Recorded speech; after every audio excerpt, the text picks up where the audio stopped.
Yeah, 7 feet of Dollar Tree plaques. That is what I am DIYing today. This is a DIY that I think you are absolutely gonna love. It's one I love. It's quick, it's easy, it's budget friendly, and it's one of those DIYs that's gonna be around for years and years to come. It's gonna be a keepsake, and this is one you are not gonna wanna miss.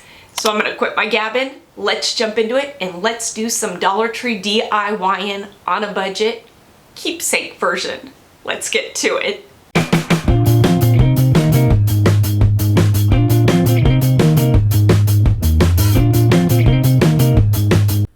Who is today's KB Creations Crafter of the Day? You'll want to stick around to the end of the video to see if it's your creation that's being featured in today's video.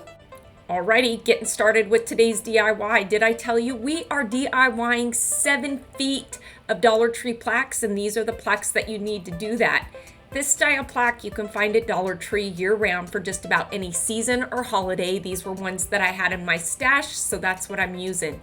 On one of the plaques, because I'm doing 7 feet, I need to cut it down. I'm gonna measure out at 13.5 inches, and that's where I'm gonna cut it down to. These chipboard plaques are fairly easy to cut through just by using a straight edge razor with a new blade in it and a ruler as a guide. Just by scoring the chipboard several times, you can easily cut through it or even break it apart. We're moving this project outside where I have a bit more room because, did I tell you, this DIY, it's 7 feet long. Yes. I took the extra plaque that I cut off when I shortened my plaque and I cut it into several different pieces so I could use that instead of popsicle sticks to adhere my plaques together. I figured why not use it? It's thicker, it's wider, and it'll hold it together a bit better. Using some wood glue by Super Glue, that's what I'm gonna use to adhere these plaques together. These plaques tend to be a little bit warped from time to time, so I dug into my rocks in my front yard and I'm just gonna place some, hi Winnie, right on top of the plaques just to hold them and really, oh my goodness. I tell you, when I was doing this, I didn't even realize Winnie was walking through as many times as she was because I was so focused on it. That is so funny. I tell you, she follows me everywhere I go. Anyway, yes, oh my word, this is horrible. I am so sorry, you all. It's actually kind of comedic, but yeah, like I was saying, I'm gonna take some rocks and just place it right where, are you kidding me? How did I not see this? Oh my word, I'm just gonna call this COVID brain because I really did do this DIY when I started to feel a bit better from COVID. Anyway, third time's a charm, right? Is Winnie gonna come through again? Using the rocks, I'm gonna place them right on top just to add a bit of weight to really hold these plaques together. My goodness. And honestly, by the end, it actually helped with the warped. It straightened out my plaques, and so that is definitely the way to go if you've got some warped plaques, and it will straighten them out. Where each of the plaques met, I placed a bit of masking tape just to kind of bridge the gap in. Going in with some of Waverly's chalk paint in the color of Cashew. Yes, this is one of my favorite colors by Waverly. I'm gonna give all 7 feet of this plaque a good couple coats of this, and I'm gonna go right over that masking tape. Really, the masking tape was just to kind of bridge that gap that happens between the two plaques when you place two plaques together. We all know that the seam isn't seamless, and even if you were to use some spackling, it kind of cracks, but masking tape is definitely the way to go because it's thin and it really is virtually almost invisible. There might be a small seam from the tape, but because I'm going for that rustic farmhouse look, I think it's just gonna add to the character of this, and nobody's gonna be none the wiser. For those of you who are probably gonna ask me why Winnie has underwear on, because she is in her second heat. We have not gotten her fixed yet. Right around the 18-month mark is when we were comfortable getting Winnie fixed, and well, Winnie is right at 14 months, so here in a couple of months before her next heat, Winnie will be fixed, but this was our means of keeping the mess down by using some underwear and adult pads. It works. And because Winnie is bell trained, when she needs to use the restroom, she goes to the bell, rings it, so we can take off her underwear and she can go outside and relieve herself. Let's get back to the DIYing, shall we? Because I am going for that rustic farmhouse look, I'm gonna go in with some of Waverly's ink and Waverly's hazelnut to add to the distressing of this piece. Now, I am not one who likes to add layer upon layers of paint just so I can sand through it to bring through the colors underneath what would be my cashew. I am one who likes to cut down on the job but get the same look done, and so just by using a dry brush stroke and some of the ink and the hazelnut, you can very easily add some distressing to it. It does look a bit sharp now, but once you've added your colors, if you go in with a fine grade sandpaper, you can very easily soften up those brush strokes, soften up the look, and nobody is none the wiser. You're gonna achieve the same look adding the distressing and the paint this way than if you were to do layers upon layers of paint and sand through to bring through the colors that are underneath, if that makes any sense. And so, yes, when sanding, I do like to sand the edges pretty well and bring through actually the color of the plaques themselves, because I feel like it, again, adds to the character, it adds to the age of it. So really, when you are doing a piece like this, you just want to make sure and really sand off all those edges, because when it isn't sanded, it doesn't have a very finished look. But when you do remove some of that paint and sand those edges, it really does give it a more finished, distressed look. I'm using a sanding block. This is a sanding block that I actually found at Dollar Tree that you actually attach the sandpaper to, and it is amazing, and it really cuts down on your fingers getting sore from sanding. For this 7-foot DIY, guess what? You're gonna need 7 feet of wood rulers. I'm gonna add a bit of color to these rulers using some of Minwax's Early American Stain, my new favorite colored stain. Some of you may be saying, Kelly, where in the world are you putting 7 wood rulers? Well, these 7 wood rulers are gonna go right along the side of my 7-foot Dollar Tree plaque that I've done. What is this piece going to be? How many of you grew up with your grandma or your parents measuring you at a door?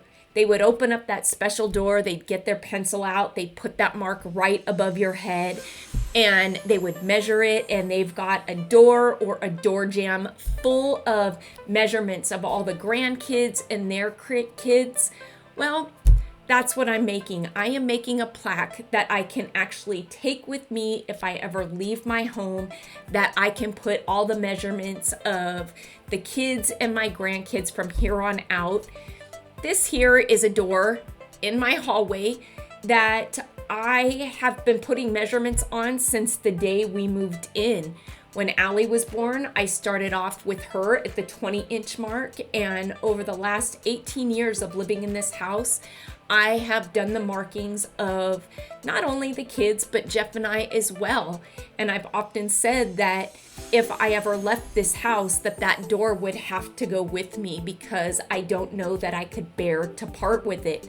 And although I'm doing this DIY in place of the door, that door will still go with me, and this piece will definitely be one of those pieces that can be moved and transferred from kid to kid if they want. And I'm sure it will probably be between Allie and Kayla who takes this piece, but I think that this is such a fun piece to add to our family and keepsakes, I guess I can say. Once I got the rulers in place, I wanted to mark each of the rulers by foot. And I'm gonna do that using a stencil. Stencils are a great alternative to vinyl. They're a great alternative to the Cricut if you don't have one. They're budget friendly, and the best part is they are reusable. So you can really reuse them as many times as you want. They are one of my favorite means of DIYing. Even though I've got a Cricut and vinyl, I love the fact that you can paint a stencil onto a DIY and you can sand it and you can actually distress it. And that's not something that you can do with vinyl. Get that look of the paint chipping when you use a vinyl decal. And so with this, where each of the rulers meets, I'm gonna mark it with a foot, 1 foot, 2 foot, 3 foot, all the way to 6 feet. I'm not gonna do a 7 foot because that is actually the end of the plaque. But I thought that this was such a fun way of, I guess, alternative to using a door jamb or a door. And what makes it easy is that we've got these rulers so you can actually measure the inches in between each foot when you're marking whoever it is that you are marking the height of. If that makes any sense. I'm sorry if I'm not articulating this super eloquently, but I am going to blame that on COVID fog brain. I tell you, having COVID, it has been so hard to focus and actually articulate whatever it is that I want to say, but you get the idea. When you make the mark, you're not going to need a measuring tape anymore because you've got those 7 rulers that have the inches in between each foot, and I think that this is such a fun piece. And yeah, I'm excited to add this to the decor of my home and see where it goes throughout the years. And so like I said, because this was painted, you can see that there are some of the lighter spots around the numbers that I actually did some touching up on. That is an easy fix. If you just take some sandpaper, sand right over it, it's gonna hide it, it's gonna distress it, it's gonna age those numbers so they don't look so bright, so they look older, and what a fun piece is this. Let's go take a look at this. Hung up. How am I hanging this up? I'm just using Command Strips Velcro for this piece, and it's gonna hold it up just fine because it is a light piece.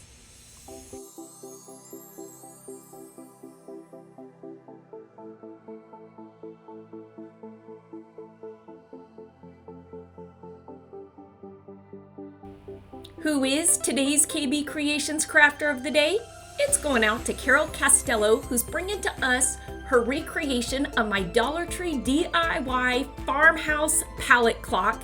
Carol, I am loving your clock. Thank you so much for sharing your recreation with us today.